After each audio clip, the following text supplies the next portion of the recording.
Hello friends, તમારું સ્વાગત છે મારી ચેનલમાં। આજે આપણે બનાવીશું એકદમ ઢાબા સ્ટાઇલ કાઠિયાવાડી દહીં તિખારી। તો ફક્ત 2 થી 3 જ મિનિટમાં તમારી આ દહીં તિખારી બનીને તૈયાર થઈ જશે। તમે અમુક નાની નાની બાબતોનું ધ્યાન રાખશો તો એકદમ પરફેક્ટ ઢાબા જેવી તમારી દહીં તિખારી બનીને તૈયાર થશે। તો ચાલો એકદમ ઝટપટ બની જાય તેવી દહીં તિખારી બનાવવાનું શરૂ કરીએ। રેસીપી સારી લાગે તો વિડીયોને લાઇક કરજો, તમારા ફેમિલી અને ફ્રેન્ડ્સમાં શેર કરજો। અને તમને મારી રેસીપીઓ સારી લાગતી હોય અને હજી સુધી ચેનલને સબસ્ક્રાઇબ ના કરી હોય તો સબસ્ક્રાઇબ કરીને બેલ આઇકનને પ્રેસ કરજો, એટલે નવી નવી રેસીપીના નોટિફિકેશન આવશે। તો ચાલો બનાવીએ। તો સૌથી પહેલાં તો આપણે તેના માટે લસણની ચટણી બનાવીશું। તો ખાયણીમાં 12 થી 14 જેટલી મેં લસણની કળી ઉમેરી દીધી છે। હવે તેમાં 2 ટીસ્પૂન કશ્મીરી લાલ મરચું ઉમેરીશું। કાશ્મીરી મરચું ઉમેરવાથી આપણા દહીં તિખારીમાં કલર એકદમ સરસ આવશે। હવે તેને વાટીને આપણે ચટણી બનાવીને તૈયાર કરી લઈશું। તો આ રીતે લસણની ચટણી કાઠિયાવાડી દહીં તિખારીમાં જરૂરથી આવે છે, તેનાથી તમારી દહીં તિખારીનો ટેસ્ટ એકદમ સરસ વધી જશે। તો અહીંયા તમે જોઈ શકો છો, મેં આ રીતે એકદમ ઝીણી લસણની ચટણી વાટીને તૈયાર કરી લીધી છે। આ રીતે તમારે પહેલાં લસણની ચટણી બનાવીને તૈયાર કરવાની છે।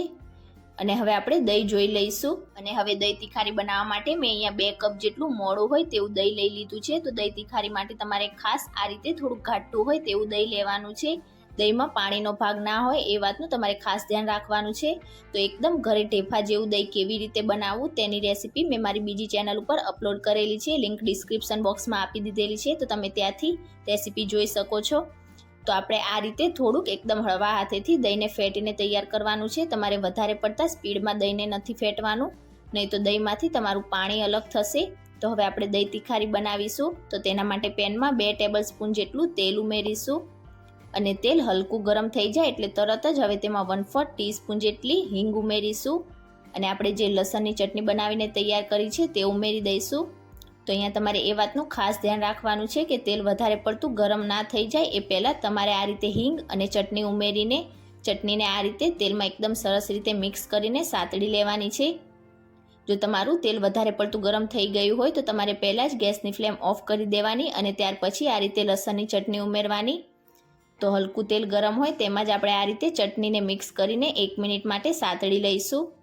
જો તમારું તેલ વધારે પડતું ગરમ થઈ જશે તો ચટણી તમારી બળી જશે અને દહીં તિખારીમાં ટેસ્ટ બિલકુલ પણ સારો નહીં આવે। તો બિલકુલ આ જ રીતે મેં 1 મિનિટ માટે ચટણીને સાતળી લીધી છે। હવે આપણે ગેસની ફ્લેમ ઓફ કરીશું અને તેમાં 2 ટીસ્પૂન ધાણા જીરું પાવડર ઉમેરીશું। અડધી ટીસ્પૂન થોડુંક તીખું હોય તેવું લાલ મરચું પાવડર ઉમેરીશું। મરચું તમે તમારા ટેસ્ટ પ્રમાણે ઉમેરી શકો છો। અડધી ટીસ્પૂન હળદર પાવડર ઉમેરીશું। સ્વાદ પ્રમાણે મીઠું ઉમેરીશું। અને હવે થોડીવાર માટે આપણે ગેસની ફ્લેમ ઓન કરીને આ રીતે મસાલાને મિક્સ કરીને 1 મિનિટ માટે સાતળીશું। અને ખાસ તમારે ગેસની ફ્લેમ સ્લો જ રાખવાની છે। તો લગભગ 1 મિનિટ માટે મેં મસાલાને આ રીતે સાતળી લીધા છે। અને હવે ફરીથી આપણે ગેસની ફ્લેમ ઓફ કરી દઈશું। અને હવે આપણે જે દહીં તૈયાર કર્યું છે તે ઉમેરીશું। અને હવે મસાલા અને ચટણીની પેસ્ટ સાથે આપણે દહીંને એકદમ સરસ રીતે મિક્સ કરી લઈશું। તો અહીંયા તમારે દહીંને મિક્સ કરતી વખતે એ વાતનું ખાસ ધ્યાન રાખવાનું છે કે તમારે દહીંને એકદમ સ્પીડમાં મિક્સ નથી કરવાનું, નહીં તો તમારા દહીંમાંથી પાણી નીકળશે। આ રીતે એકદમ હળવા હાથેથી તમારે મસાલાની પેસ્ટ સાથે દહીંને મિક્સ કરી લેવાનું છે। આ રીતે તમે હળવા હાથેથી મિક્સ કરશો એટલે તમારી દહીં તિખારી એકદમ સરસ ઘાટી બનશે અને બિલકુલ પણ તેમાંથી પાણી અલગ નહીં થાય। તો અહીંયા તમે જોઈ શકો છો, મેં એકદમ હળવા હાથેથી મસાલાની પેસ્ટ સાથે દહીંને મિક્સ કરી લીધું છે અને તેમાંથી બિલકુલ પણ પાણી અલગ નથી થયું। હવે ઉપરથી થોડાક ફ્રેશ ઝીણા કટ કરેલા લીલા ધાણા ઉમેરીશું। લીલા ધાણાનો ટેસ્ટ દહીં તિખારીમાં એકદમ સરસ લાગશે। એકદમ હળવા હાથેથી તેને મિક્સ કરીશું।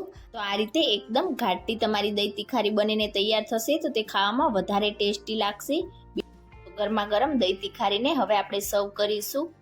તો આ ગરમા ગરમ દહીં તિખારીને તમે રોટલી કે પછી પળવાળા પરોઠા સાથે સર્વ કરી શકો છો। એકદમ સરસ અને ટેસ્ટી લાગશે। એકદમ ઢાબા સ્ટાઇલ આપણી આ કાઠિયાવાડી દહીં તિખારી બનીને તૈયાર થઈ છે।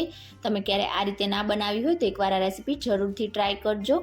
અને આજની મારી રેસીપી તમને કેવી લાગી એ મને કમેન્ટ કરીને ચોક્કસથી જણાવજો। રેસીપી સારી લાગી હોય તો વિડીયોને લાઇક કરજો, વધારેમાં વધારે શેર કરજો અને ચેનલને સબસ્ક્રાઇબ કરીને બેલ આઇકનને પ્રેસ કરજો, એટલે નવી નવી રેસીપીના નોટિફિકેશન આવશે। Thank you for watching.